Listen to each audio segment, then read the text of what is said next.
Hello friends, आज हम लोग स्टडी करेंगे dot product of two vectors.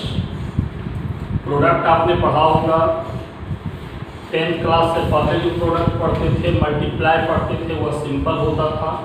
But अब जो प्रोडक्ट मल्टीप्लाई पढ़ेंगे दो वेक्टर के बीच में, दो वेक्टर के बीच का मल्टीप्लाई या तो डॉट से रिप्रेजेंट करते हैं या तो क्रॉस से करते हैं। जब डॉट से रिप्रेजेंट करते हैं तो डॉट प्रोडक्ट, जब क्रॉस से करते हैं तो क्रॉस प्रोडक्ट होता है। दो तरह का मल्टीप्लाई हमें पढ़ना है, एक dot product of two vectors और दूसरा cross product of two vectors. सबसे पहली बात dot product of two vectors की बात करें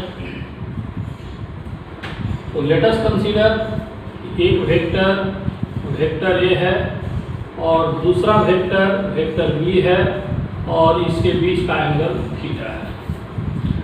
ये दो वेक्टर ए और बी के बीच का एंगल थीटा कंसीडर हमने किया है।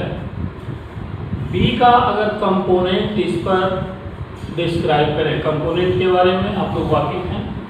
बी का कंपोनेंट अगर डिस्क्राइब करें तो बेस के साइड में बी कॉस थीटा हमने आपको समझाया था।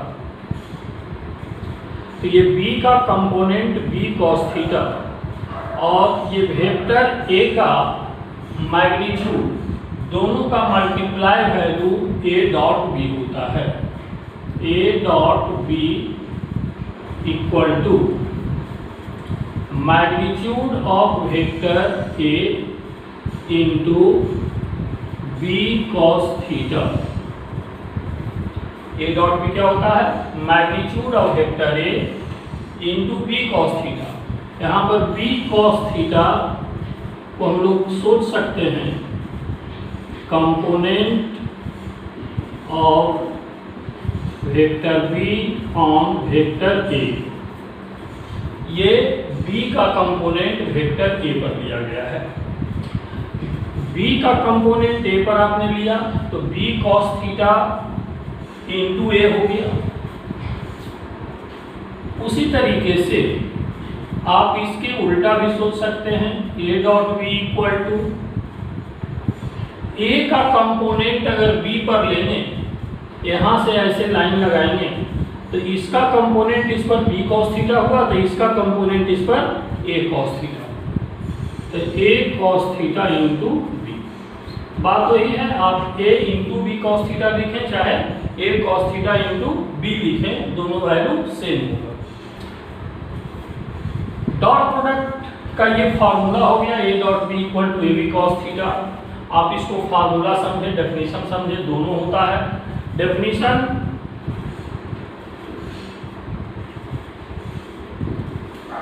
में हम लोग इस तरीके से मेंशन करते हैं, when two vectors are at angle theta with each other, then their dot product is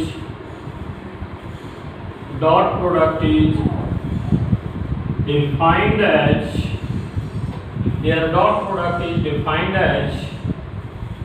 a dot b equal to ab cos theta। Defined as मतलब ये डेफिनेशन हो गया, इसको आप डेफिनेशन भी कर सकते हैं और डॉट प्रोडक्ट का फार्मूला भी कर सकते हैं। यहाँ पर जो हमने आपको समझाने का प्रयास किया है वह A dot B A B cos theta क्यों होता है, क्यों होता है मैं हमने ये समझाया है कि एक वेक्टर का मैग्नीट्यूड को दूसरे वेक्टर के कंपोनेंट से मल्टीप्लाई करते हैं। मतलब डॉट प्रोडक्ट एक वेक्टर का मैग्नीट्यूड और दूसरे वेक्टर के कंपोनेंट का मल्टीप्लाई वैल्यू होता है। अब इस डॉट प्रोडक्ट पर केयर करें तो ए है वेक्टर ए का मैग्नीट्यूड, बी है वेक्टर बी का मैग्नीट्यूड, इसमें भी डायरेक्शन नहीं, इसमें भी डायरेक्शन नहीं है, कॉस थीटा में भी डायरेक्शन नहीं है। तो ये भी स्केलर वैल्यू है, ये भी स्केलर वैल्यू है, ये भी स्केलर वैल्यू है। इन तीनों में से कोई भी डायरेक्शन का रिप्रेजेंटेशन नहीं कर रहा है, क्योंकि ये दोनों मैग्नीट्यूड वैल्यू है। मैग्नीट्यूड वैल्यू मतलब डायरेक्शन नहीं है। और कॉस थीटा भी क्या होता है, जो भी होगा न्यूमेरिकल वैल्यू होगा। आई मीन इसमें भी कोई डायरेक्शन की बात नहीं है। तो राइट साइड में कोई डायरेक्शन है ही नहीं, इट मीन्स क्या, लेफ्ट साइड में भी कोई डायरेक्शन नहीं है। तो जब राइट साइड में डायरेक्शन नहीं है, लेफ्ट साइड में डायरेक्शन नहीं है, इसका मतलब बिना डायरेक्शन का जो वैल्यू होता है वो स्केलर कहलाता है। इसलिए डॉट प्रोडक्ट का दूसरा नाम स्केलर प्रोडक्ट भी हम लोग कर सकते हैं। इसका मतलब डॉट प्रोडक्ट इज ऑल्सो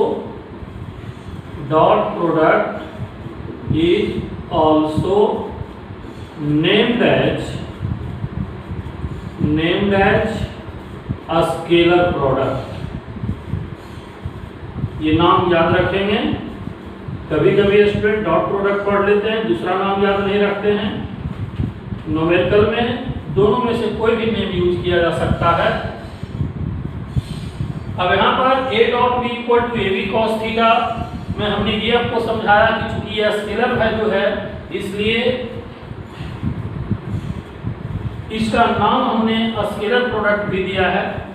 अब डॉट प्रोडक्ट का जो फार्मूला हमने स्टडी किया है उस फार्मूला पर बेस्ड कुछ स्पेशल केसेज जो न्यूमेरिकल ऑब्जेक्टिव में भी डायरेक्टली यूज होगा उसको हम लोग अंडरस्टैंड करते हैं।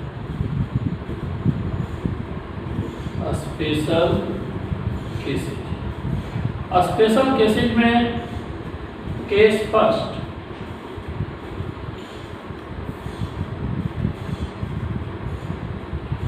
सेल्फ डॉट प्रोडक्ट का क्या सेंस है। मान लो कि वेक्टर ए का वेक्टर ए के साथ डॉट प्रोडक्ट निकालना है।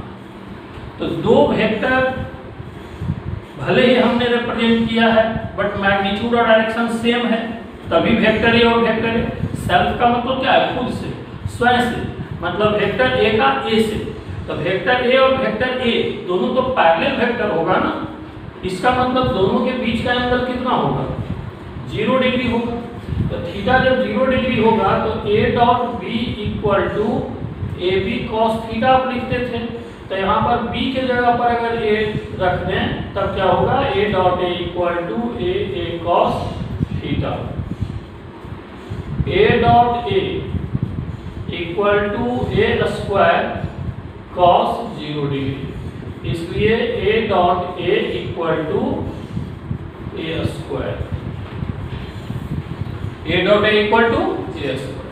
अब a dot A equal to अगर ए स्क्वायर हमने लिखा है तो वही सेल्फ डॉट प्रोडक्ट का कंसेप्ट हो गया।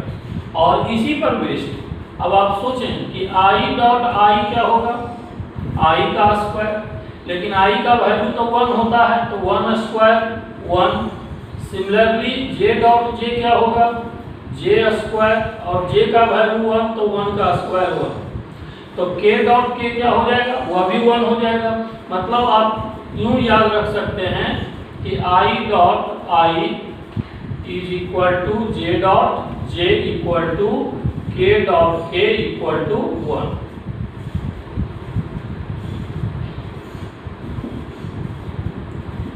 इसको याद रखना है हमेशा, i dot i1, j dot j1, k dot k1। Case first, case second, orthogonal dot product. Orthogonal dot product, orthogonal dot product की हम बात करें तो ऑर्थोगोनल का मतलब आप लोग समझते हैं, ऑर्थोगोनल का मतलब 90 डिग्री होता है। मतलब दो वेक्टर के बीच का एंगल अगर 90 डिग्री हम लोग ले लें, ये वेक्टर A हो गया, ये वेक्टर B हो गया और इसके बीच का angle 90 degree. Any two vectors any two vectors A B की जब मैंने बात किया इसमें रिस्ट्रिक्शन नहीं है कि ये दोनों वेक्टर i j भी हो सकता है, i j के अलावा कोई भी दो वेक्टर हो सकता है। क्योंकि i j का इशारा मैंने जो किया है, i का मतलब x एक्सिस और j का मतलब y एक्सिस। अगर इसको आप x एक्सिस पर ले लें तो ये वेक्टर i हो जाएगा और इसको y एक्सिस पर ले लें तो ये वेक्टर j भी हो जाएगा। और इधर जब आप सोचेंगे तो वेक्टर k भी हो जाएगा। तो आप जानते हैं कि x axis, y axis, z axis तीनों एक दूसरे तीसरे से 90 डिग्री पर होता है। तो यहाँ पर a dot b equal to A B cos 90 degree, और cos 90 डिग्री का वैल्यू क्या होता है? 0 होता है। इसलिए a dot b is equal to A B into 0 equal to 0। a dot b का वैल्यू 0। अब ये ऑर्थोगोनल डॉट प्रोडक्ट का वैल्यू ऑलवेज 0 होता है, तो i डॉट j क्या लिखेंगे? i डॉट j भी 0, j डॉट k भी 0 और k डॉट i का वैल्यू भी 0। अब ये जो स्पेशल केसेज हमने आपको समझाया है, इस स्पेशल केसेज के आधार पर एक कॉन्सेप्ट पढ़ेंगे, calculation of dot product. Calculation of dot product में मान लो एक वेक्टर ए है 3i plus 4j plus 5k, दूसरा वेक्टर बी है 4i minus 3j plus 6k। हमने रैंडमली ऐसा कुछ भी ले दिया, 3, 4, 5, 6, न्यूमेरिकल वैल्यू कभी भी चेंज हो सकता है। अब इसी का डॉट प्रोडक्ट निकालना है। तो अब जरा ध्यान दें कि डॉट प्रोडक्ट ठीक उसी पैटर्न पर निकालते हैं जैसे आप दो फैक्टर का मल्टीप्लाई 9th 10th में किया करते थे। इसका मल्टीप्लाई इससे करेंगे, फिर इसका मल्टीप्लाई इससे करेंगे, इसका मल्टीप्लाई इससे करेंगे, तो 3 टाइम्स यहाँ पर हो जाएगा, फिर इसका इससे, फिर इसका इससे, फिर इसका इससे 6 टाइम्स, 3 प्लस 3 6 टाइम्स मिलेगा, फिर इसका इससे, फिर इसका इससे, फिर इसका इससे 12 टाइम्स मल्टीप्लाई मिलेगा।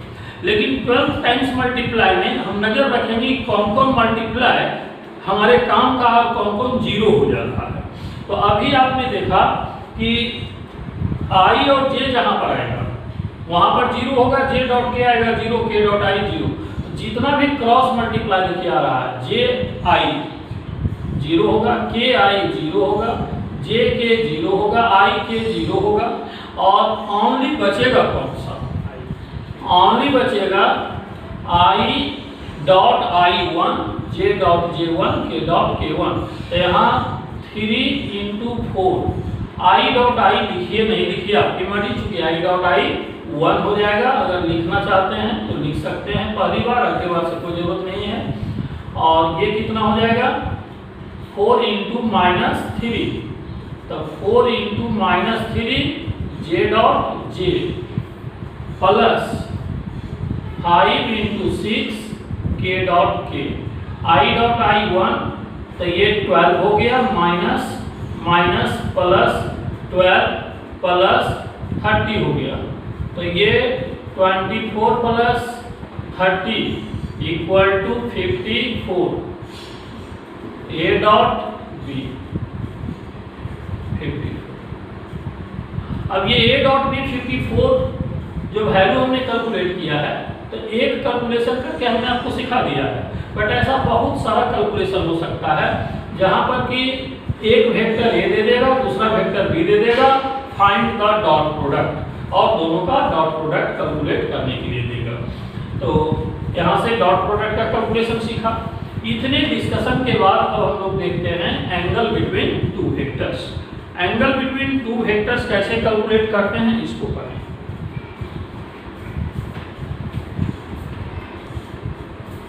एंगल बिटवीन टू वेक्टर्स कैसे हम लोग कैलकुलेट करेंगे? कैलकुलेशन ऑफ डॉट प्रोडक्ट के बाद हमें सीखना है what is the angle between two vectors. Let vector A equal to i plus j minus k and vector b equal to 4i plus 4j minus 4k। Find angle between vector A and vector B. Vector A और vector B के बीच का angle calculate करना है,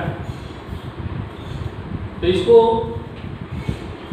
solve कैसे करेंगे? सबसे पहले concept इसका समझना है। कॉन्सेप्ट में ये समझिए कि a dot B equal to A B cos theta आपको पता है, तो इसी से आप लिख सकते हैं कि cos theta equal to a dot B divided by A B. cos theta equal to a dot b divided by A B.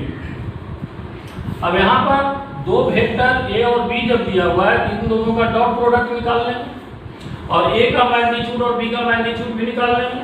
तो a का और b का मैग्नीट्यूड पुट करेंगे, a डॉट b पुट करेंगे तो cos थीटा का value निकल आएगा। अब यहाँ पर ये हमारा कॉन्सेप्ट हो गया। अब सॉल्यूशन के स्टेप के लिए a डॉट b आप कैलकुलेट करें। तो a डॉट b कैलकुलेट करेंगे तो 1 into 4 plus 1 into 4 minus into minus plus 1 into 4 12 हो गया। a का मैग्नीट्यूड कितना हो जाएगा 1 का स्क्वायर प्लस 1 का स्क्वायर माइनस 1 का स्क्वायर रूट 3 हो जाएगा। b का मैग्नीट्यूड कितना हो जाएगा 4 का स्क्वायर प्लस 4 का स्क्वायर माइनस 4 का स्क्वायर, ये कितना हो जाएगा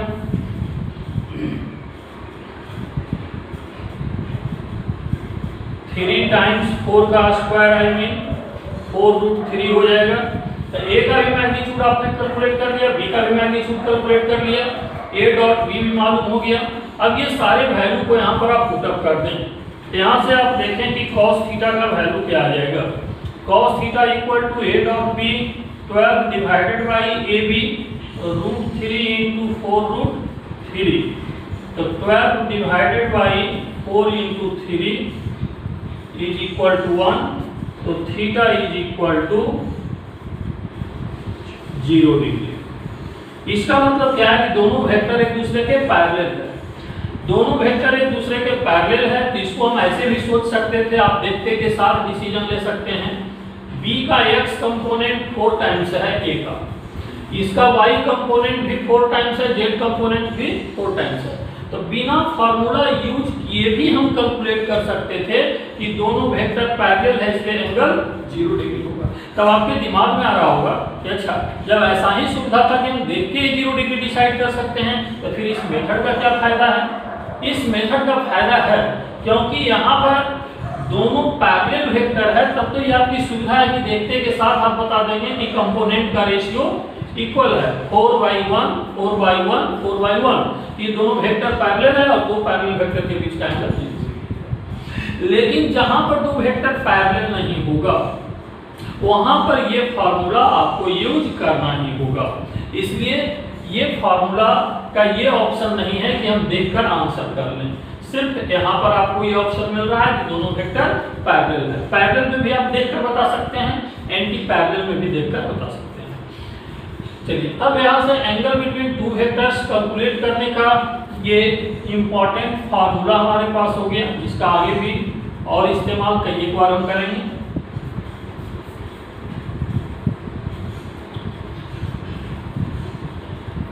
अब dot product of two vectors पर बेस्ड कुछ फिजिक्स के फार्मूले भी होते हैं जो आगे के चैप्टर में हमें पढ़ना है, बट उसका फार्मूला यहाँ पर देखना है। डिटेल में वो फार्मूला आगे के चैप्टर में मिलेगा, बट यहाँ पर सिर्फ उसके फार्मूला का नॉलेज रखना है।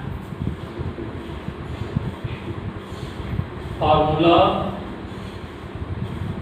Based on dot product. Formula based on dot product की बात करें तो first number work W equal to F dot S, where F is the force vector, S is the displacement vector। पहले से आपको पढ़ते आ रहे होंगे डिस्प्लेसमेंट वेक्टर के बारे में।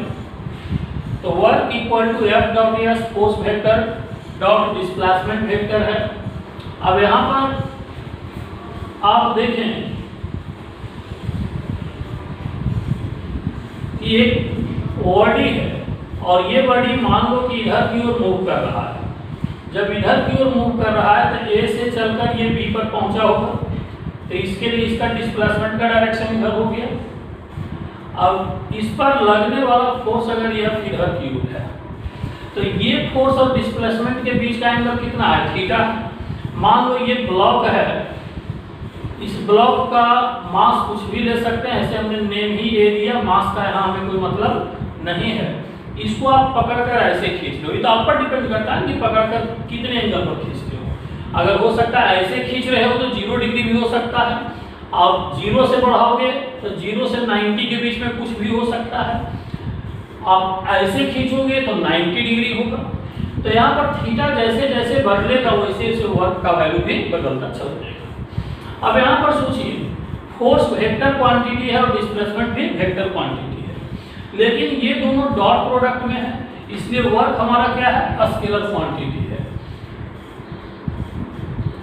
Work is the scalar, work is the scalar quantity. क्यों है स्केलर क्वांटिटी? इसलिए कि वर्क का वैल्यू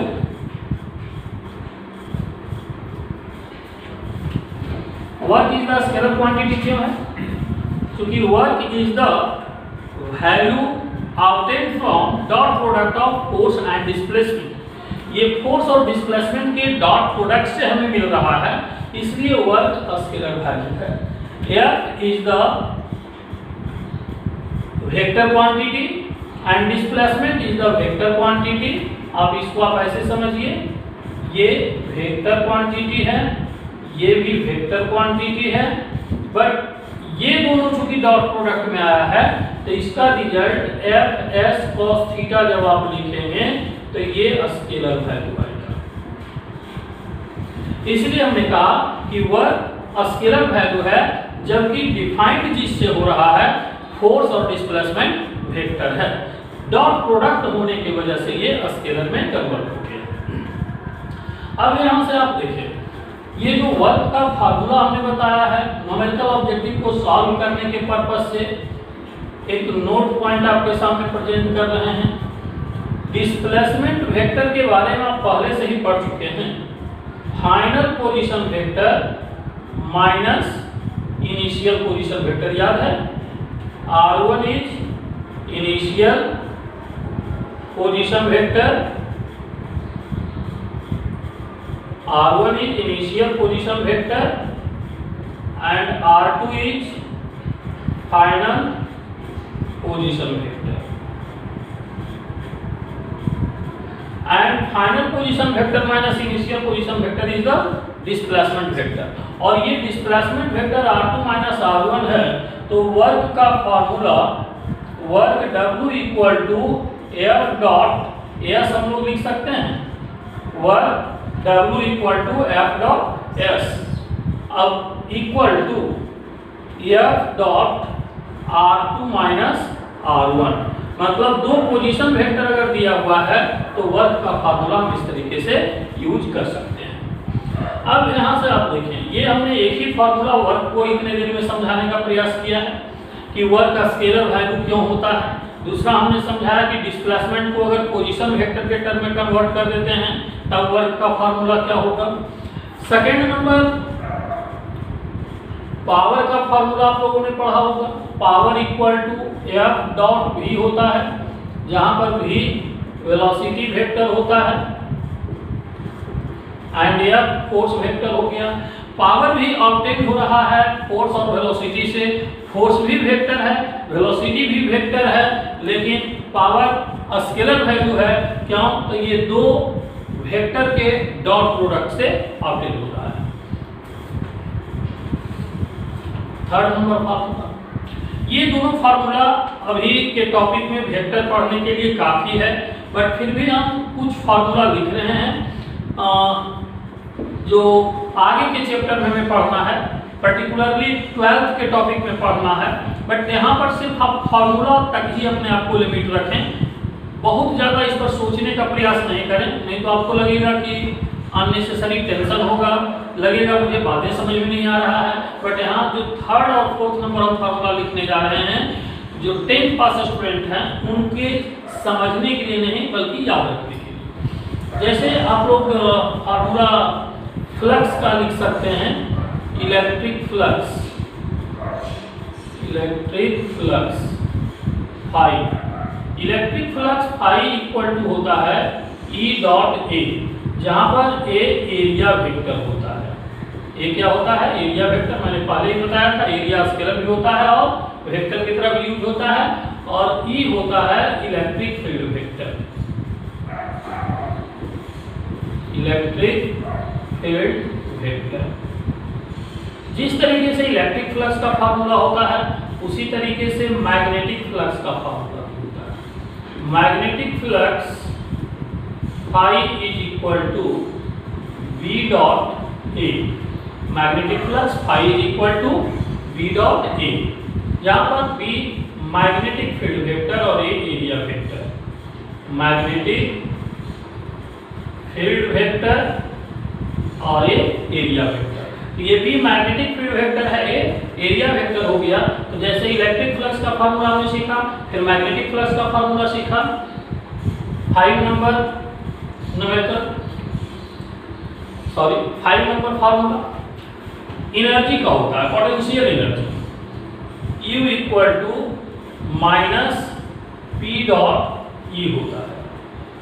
यहाँ पर U पोटेंशियल एनर्जी है, पोटेंशियल एनर्जी है, vector P electric dipole moment है, इलेक्ट्रिक डायपोल मोमेंट है, और E के बारे में आप समझ रहे हैं ऊपर से इलेक्ट्रिक फील्ड वेक्टर है।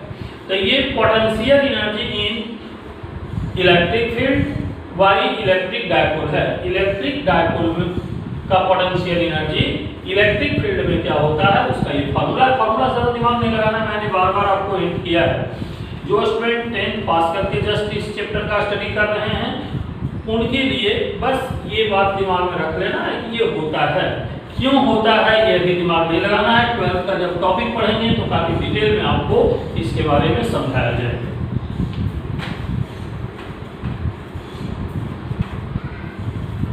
सिक्स नंबर फार्मूला, जैसे हमने पोटेंशियल एनर्जी इलेक्ट्रिक डायपोल का देखा है, सिमिलर एक फार्मूला और होता है U equal to minus M dot B. वहां पर vector P electric dipole moment होता था, ये मैग्नेटिक डायपोल मोमेंट है, मैग्नेटिक डायपोल मोमेंट। और E इलेक्ट्रिक फील्ड वेक्टर था, यहाँ भी मैग्नेटिक फील्ड वेक्टर। और U potential energy in magnetic field, potential energy of magnetic dipole in magnetic field.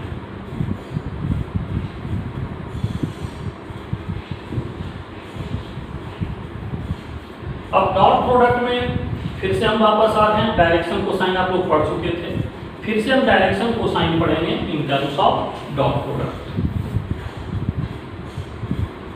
Direction cosine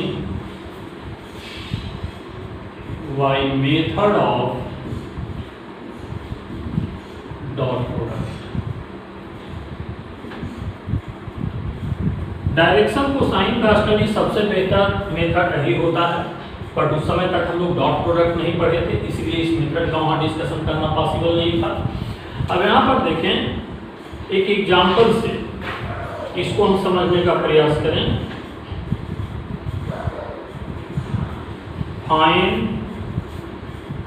angle of vector A equal to A I plus B J plus C K, या vector P भी आप लिख सकते हैं इसको, vector P equal to A I plus B J plus C K with x axis. आप इसको सोचें तो एक न्यूमेरिकल ऑब्जेक्टिव है, कैसे? तो एक वेक्टर दिया हुआ है और इस वेक्टर का दूसरे वेक्टर मतलब एक्स एक्सिस खुद एक वेक्टर है, तो एक वेक्टर का दूसरे वेक्टर के साथ हमें एंगल कैलकुलेट करना है। लेकिन शुरू से आप पढ़ते आ रहे हैं कि किसी वेक्टर का एक्स एक्सिस के साथ जो एंगल होता है उसको हम अल्फा से दिखलाते हैं, और जो वाई एक्सिस से एंगल होता है उसको हम बीटा से दिखलाते हैं, और जो जेड एक्सिस के साथ एंगल लेते हैं वो गामा से दिखलाते हैं। तो ये वेक्टर पी एक्स एक्सिस के साथ अगर अल्फा का एंगल बना रहा है तो इसका कैलकुलेशन हम कैसे करेंगे? तो हम ये मान लेंगे कि एक वेक्टर पी है और ये एक्स एक्सिस जो है ये एक दूसरा वेक्टर है, वह वेक्टर क्यू है, और ये क्यू वेक्टर वेक्टर आई है। आई लिखें क्या एक्स एक्सिस लिखें, बात वही है, एक्स एक्सिस का वेक्टर रिप्रेजेंटेशन आई है। जे और के इसमें नहीं है तो आप मान सकते हैं ये 0 जे है और ये 0 के है। ऐसा कंसीडर कर लेने से आपको दिखने लगा होगा कि जैसे P एक वेक्टर है वैसे Q भी एक वेक्टर है, और हमें कैलकुलेट करना है P और Q के बीच का एंगल। और अभी आपने पढ़ा था कि एंगल बिटवीन टू वेक्टर्स का formula cos theta equal to vector A dot B divided by magnitude of A and magnitude of B, ये फार्मूला होता है। अब इसी फार्मूला में थीटा कोई भी एंगल हो सकता है, बट चूंकि एक्स एक्सिस के साथ वेक्टर P का एक्स एक्सिस के साथ के एंगल को हम लोग अल्फा कर ले लें तो ये हो जाएगा cos अल्फा। और A और B दो वेक्टर हैं बस, बट यहाँ पर उन्हीं दो वेक्टर का नाम हमने क्या रखा है, P और Q। तो यहाँ पर A डॉट P की जगह पर P डॉट Q लिख दिया। अब यहाँ पर A और B, तो A और B की जगह पर P एंड Q लिखें। अब देखिए तो इसका जब डॉट प्रोडक्ट आप लेंगे तो I को I से मल्टीप्लाई करेंगे, J को J से करेंगे, K को K से करेंगे। तो I को I से करेंगे तो A रह जाएगा, इसको इससे मल्टीप्लाई करेंगे 0, इसको इससे मल्टीप्लाई करेंगे 0, फिर P का magnitude A square plus B square plus C square. अब Q का मैग्नीट्यूड, Q आपका एक्स एक्सिस है, एक्स एक्सिस के लिए यूनिट वेक्टर I लिखते हैं, तो I का मैग्नीट्यूड कितना होता है, 1 होता है। तो ये रिजल्ट हमें क्या मिल गया, cos alpha equal to A divided by square root A square plus B square plus C square. फिर से आप देखेंगे क्या आ रहा है, x component divided by magnitude, जो कि पहले से आप जानते थे cos अल्फा का formula x component into magnitude. इसी में अगर दूसरा एग्जांपल इसी तरीके से फिर सॉल्व करें, example second, find angle of vector p equal to ai plus bj plus ck with y axis. यहाँ पर हमने किसके साथ लिया था, x एक्सिस के साथ। यहाँ पर find angle of vector p equal to ai plus bj plus ck with y axis. तो यहाँ पर सॉल्यूशन करेंगे तो y एक्सिस के बदले हम लोग क्या समझेंगे, वेक्टर j, y एक्सिस के बदले वेक्टर j। तो एक वेक्टर p है और इसको हम मान लेंगे दूसरा वेक्टर q। अब जैसे वहां कैलकुलेट किए थे वैसे यहाँ कैलकुलेट करेंगे, वहां cos अल्फा लिखे थे यहाँ cos बीटा लिखेंगे, तो p dot q divided by p q लिखेंगे। तो वहां पर जब p डॉट q किए थे तो i का i से हुआ था, यहाँ j का j से रहेगा, बाकी वाला 0 हो जाएगा। तो जैसे वहां पर किए थे तो a रह गया था, यहाँ पर क्या रहेगा, b रहेगा, क्योंकि j डॉट j 1 होता है, तो j और j से करेंगे तो ये p रह जाएगा, और नीचे फिर magnitude a square plus b square plus c square, और j का मैग्नीट्यूड कितना होता है, 1। तो ये cos बीटा का फार्मूला गया। और ये cos बीटा का जो फार्मूला मिल रहा है आप पहले से जानते थे, y component divided by magnitude. फिर एग्जांपल 3 में आप इसी तरीके से कैलकुलेट करेंगे तो cos गामा इक्वल टू आ जाएगा c divided by square root a square plus b square plus c square into 1। ये cos गामा का फार्मूला हो गया। cos alpha, cos beta, cos gamma direction cosine होता है, इसके बारे में पहले से भी आप पढ़ चुके हैं। cos square alpha plus cos square beta plus cos square gamma equal to 1 होता है। sin square alpha plus sin square beta plus sin square gamma equal to 2 होता है। इससे रिलेटेड न्यूमेरिकल डिस्कशन भी हम कर चुके थे।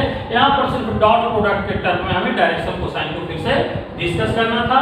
ये डॉट प्रोडक्ट आज यहाँ पर एंड होता है। और नेक्स्ट टाइम हम लोग डॉट प्रोडक्ट से रिलेटेड न्यूमेरिकल एग्जांपल के साथ